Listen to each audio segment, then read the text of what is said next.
Hello everyone, आप सभी का स्वागत है आपके अपने बीके एजुकेशन चैनल पर।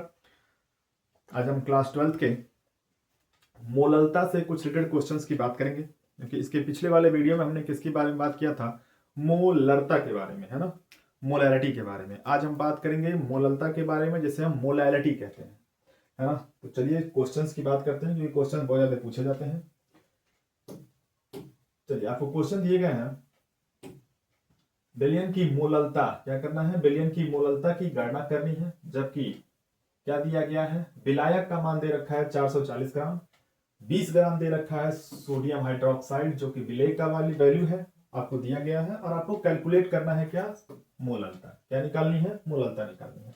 तो मोललता निकालने के लिए आपको यह ध्यान रखना होगा कि मोललता का फॉर्मूला होता है, मोललता बराबर क्या होता है, मोललता को हम कहते हैं मोलैलिटी, है ना। मोलैलिटी क्या होता है, तो विलेय के मोलों की संख्या, विलेय के मोलों की संख्या बटा विलायक का द्रव्यमान, लेकिन ध्यान रखेंगे किसमें, किलोग्राम में, है ना। चलिए फाइंड आउट करते हैं। आपको दे रखा है क्या, विलायक, विलायक का द्रव्यमान दे रखा है। क्या दे रखा है, विलायक का द्रव्यमान। और द्रव्यमान जब भी होता है तो इसे हम स्मॉल w से डिनोट करते हैं। और आपको दे रखा है 440 ग्राम। आपको दे रखा 20 ग्राम सोडियम हाइड्रोक्साइड, तो ये दे रखा है आपको क्या, विलेय, विलेय का क्या दे रखा है, विलेय का भार दे रखा है। और विलेय के भार को हम क्या करते हैं, स्मॉल w से दिखाते हैं, ये कैपिटल W से। स्मॉल w की बात करेंगे तो इसकी वैल्यू कितनी दे रखी है, 20 ग्राम, है ना। और जब आपको W का मान पता है तो विलेय आपको पता है, विलेय आपको सवाल में क्या दे रखा है, सोडियम हाइड्रोक्साइड। सोडियम हाइड्रोक्साइड का हमें क्या निकालना होगा, अणुभार। तो किसका अणुभार निकालना है, तो अणुभार निकालना है सोडियम हाइड्रोक्साइड का। अणुभार निकालना हम पिछले वीडियो में सिखा चुके हैं, है ना। आप जाकर प्लेलिस्ट चेक करिए।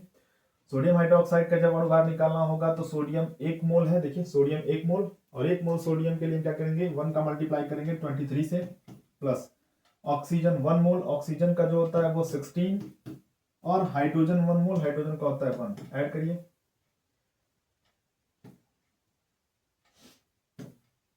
है ना। क्या हो जाएंगे, 40।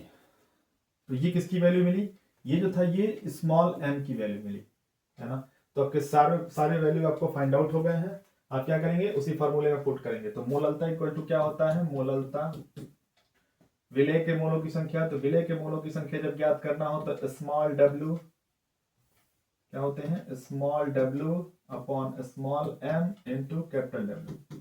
स्मॉल w की वैल्यू क्या दे रखी है, स्मॉल w की वैल्यू दे रखी है 20 ग्राम।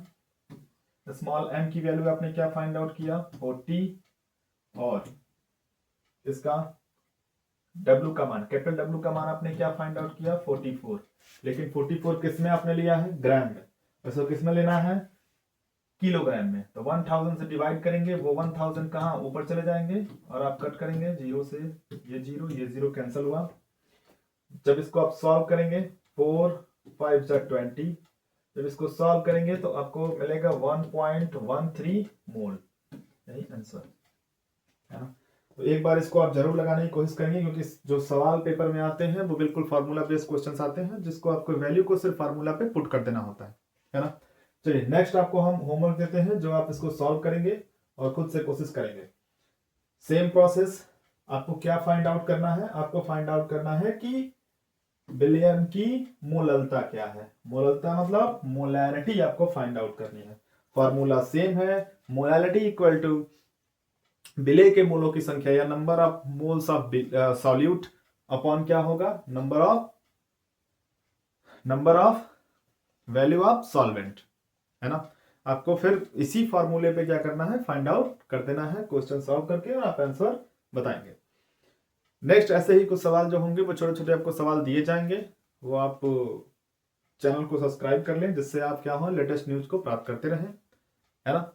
चलिए नेक्स्ट वीडियो में मिलते हैं नेक्स्ट सवाल के साथ। Thank you.